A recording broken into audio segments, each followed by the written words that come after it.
Proverbs chapter 7. Go there with me. Proverbs chapter 7 and verse 6. There are two different women that this text is talking about. One that I'm going to read, there are two different chapters we're going to read from, but this one, both of them are sending out invitations. Two invitations. They're two beautiful women, according to the scriptures. Beautiful women sending out beautiful engraved invitations, basically. And they require a decision. And I want you to see in verse 6, the first invitation. For at the window of my house I looked through my lattice and saw among the simple, I perceived among the youth a young man devoid of understanding. Passing along the street near her corner, he took the path to her house in the twilight, in the evening, in the black and dark night. There was a woman who met him with an attire of a harlot and crafty heart. She was loud and rebellious. Her feet would not stay at home. At times she was outside, at times in the open square, lurking in every corner. So she caught him and kissed him with an impudent face. She said to him, notice this, I have peace offerings with me. Today I have paid my vows. According to Leviticus 7, she would have had to have done that at the temple. She would have had to go to church. She had a religious cloak about her. She had some religion, but she's a married woman, and she says these words, I have a peace offering with me today. I've paid my vows. I came out to meet you. Diligently to seek your face, I have found you. I have spread my bed with tapestry-colored coverings from Egyptian linen. I have perfumed my bed with myrrh, aloes, cinnamon. Come, let us take our fill of love until morning. Let us delight ourselves with love, for my husband is not at home. He's gone on a long journey, and he has taken a bag of money with him, and he will come back home on an appointed time. With her enticing speech, she caused him to yield. With her flattering lips, she seduced him. He immediately went after her as an ox goes to the slaughter, or a fool to the correction of the stocks. And then I want you to read and go over to chapter 9. Now here's another beautiful woman, and she's sending out an invite. And her name is Lady Wisdom. Verse 1 begins, wisdom has built, notice it's her house. And usually in the text of Proverbs, every time wisdom is mentioned, it's referred to as her. And I want you ladies to get that smirk off your face, because you know you're smarter than us, and we know you're smarter than us. But wisdom has built her house. Notice this, she has hewn out her 7 pillars. She has slaughtered her meat. She has mixed her wine. She has also furnished her table. Wisdom has a table furnished. She has sent out her maidens. Notice, she cries out from the highest place of the city, whoever is simple, let him turn in here. As for him who lacks understanding, she says to him, come, eat of my bread and drink of the wine that I have mixed. Forsake foolishness and live and go in the way of understanding. I'll stop reading there. So this is what I'm talking about. I'm talking about canceling the invitation to temptation. There's 2 invitations giving, and there are 2 parties that are prepared. You can't be in 2 places at one time. All of you are getting the same invitation that's being extended continually.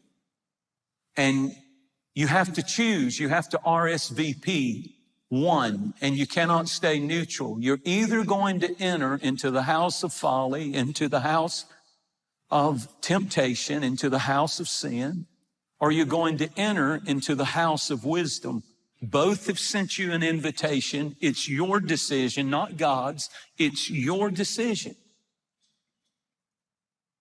Which party will you attend? That's the question I want to answer, and I want you to answer this morning. I want to point out a few things about both parties. Number one, both parties are fun and enjoyable.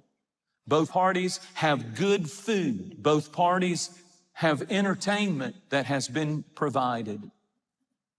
Both parties are held at the same time, so you can't go to both. You can't go back and forth. You got to choose one or the other. And if you choose one, you are giving up the other. All of you must RSVP ahead of time which party you choose. The hosts of both parties are beautiful, attractive women. The first invitation is from a lady that the Bible calls, I wanted to sweeten it up, I was going to call her Charlotte, but her name is Harlot in the text. And the second invitation is from a lady that is called Wisdom. And I want to describe the difference between the two parties. The first party is hosted by this woman called the harlot. It's a spirit, really. It's the spirit of the world. And Proverbs lets us know that her party is all about the sensual and the carnal. And you're invited to that party, and every one of us get that invitation every day of our lives. It's about the lust of the flesh, the lust of the eyes, the pride of life. It appeals to that. It's designed to appeal to the sensual and the carnal. Lady Wisdom sends an invite, and she is inviting you to the spiritual, the eternal. The invitation of her party is to appeal to you spiritually, to appeal to you in your spiritual desires and longings and spiritual taste. And if you were to summarize the two parties in one word, the first party is a party to enter into temptation. The second party is a party that God Himself says, if you move in this direction and you accept this invitation to wisdom's house, you can sum it all up in one word. The promise is opportunities. One is temptation, one is opportunities. If you take the wrong temptations, you can see the opportunities affected. And I'm preaching this morning to young people. And I'm preaching today to young couples. And I'm preaching to older men and elders. And I'm preaching to middle-aged people. You have to respond. You cannot just ignore. You will end up in that temptation if you don't respond. Which party will you attend? And I want to compare the two. The first thing I want to show you in this comparison is the preparations both women made. Both women have worked hard. Both women have different preparations. In Proverbs 7, we're told the harlot's preparations. Notice it. They're all superficial. She said, I have decked my bed and decorated it. I have fine linen from Egypt. I have carvings on the bed. I have tapestry. I have perfumed my bed with special spices and smells. It's designed to appeal to the senses. It's designed to appeal, to touch, to smell, to taste. It's designed, listen, to catch your eye. The house of temptation is designed to catch your eye. It's temporary. It's a one-night stand. She even makes reference to, my husband is out of town. I'm not interested in a long-term relationship with you. I'm only interested in temporal, momentary satisfaction. There's pleasure in sin for a season, then comes destruction. Every time.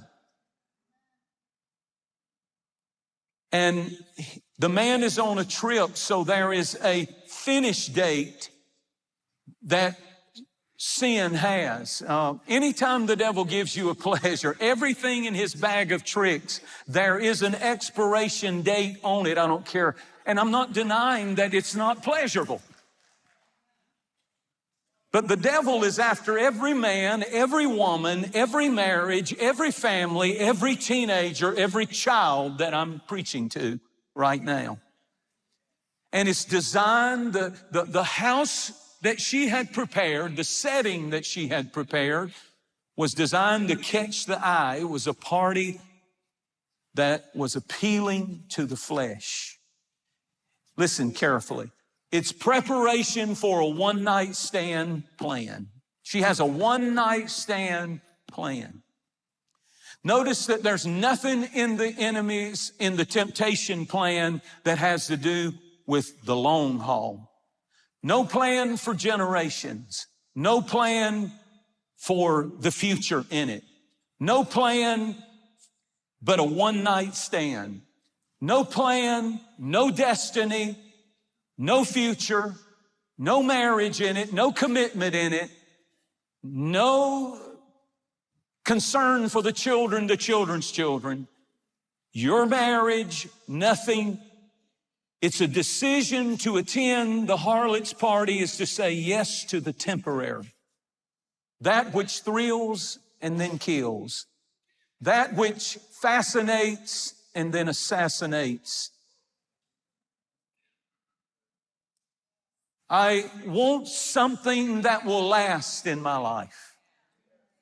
I want something that is based on more than just the sensual, the temporary, the one-night stand plan. The enemy will lie to you and tell you everybody's doing the one-night stand plan, and it's just how it is. And I even have had people tell me it's how God made us. He did make us with desire, but it is to be in the marriage covenant. Lady Wisdom's invitation sounds like this. Listen to the difference now. Listen to the difference. One is temporary, a one-night stand plan. That's it. He's coming back. There's an expiration date on this affair. It's good. But now listen to Wisdom, the Lady Wisdom's invitation. She begins her first verse by saying, Wisdom has built her house. She has dug out 7 pillars. Notice the words houses and pillars speaks of tremendous preparation. You don't just build a house on a one-night stand. You don't just build a foundation for generations on a one-night stand plan. You build pillars not out of temporary relationships, but out of those whom God hath put together. Let no man pull asunder. It speaks of foresight. It speaks of planning.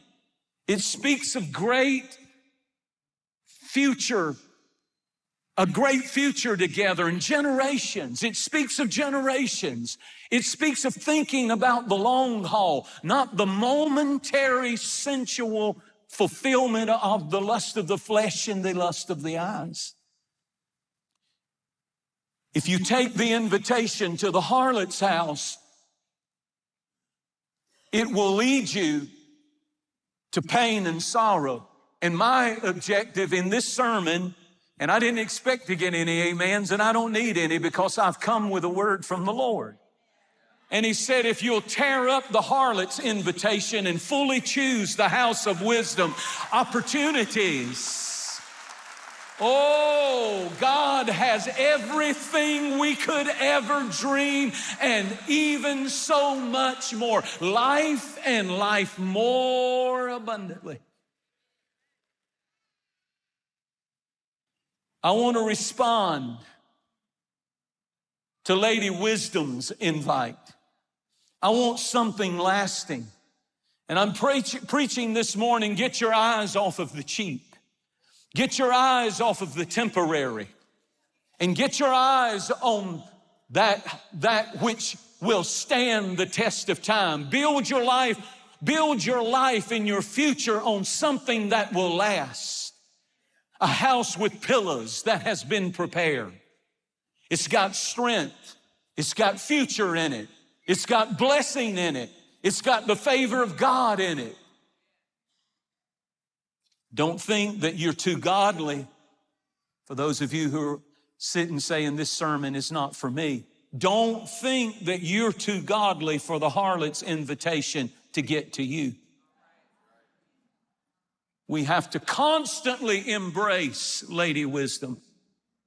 We have to constantly choose between the invites and embrace wisdom that says, my flesh may want to do one thing, but wisdom says, this is the solid thing, the right thing, the godly thing, and the thing that will bring joy.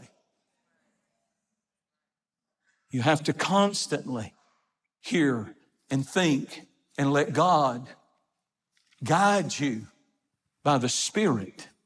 I'm here to preach and prevent pain and shipwreck. If you sin, God will forgive you. He loves you. But you gotta cry out and choose wisdom. You gotta start eating from wisdom's menu. You got to start feeding your spirit. You got to start hearing God's word above every other voice. Notice another clear distinction between the two invitations. The harlot's party and invitation, notice this, she describes a private, isolated, just you and me affair. It's secret. It's be quiet about it. It's just us two. Lady Wisdom says, get in the highest building that you can find in the city and shout with a loud voice, everybody come. Now, I want to preach right here. Notice what she said. She found this young man and she said, I have been to the temple and offered a peace offering and paid my vows. She carried her seduction in a cloak of spirituality. You got to watch anybody who starts trying to do secret stuff. Secret stuff versus open stuff. You ought not to have those kinds of secrets. One of the dangers of social media is it's just you and me. It's just us. It's just texting and apps that even disappear after a few seconds and it's a message just between me and you. They're all pictures just between me and you. This is some serious stuff. A married man has no business texting with a woman at midnight where we're talking about the Lord. No, you're not. You're opening a door to the devil.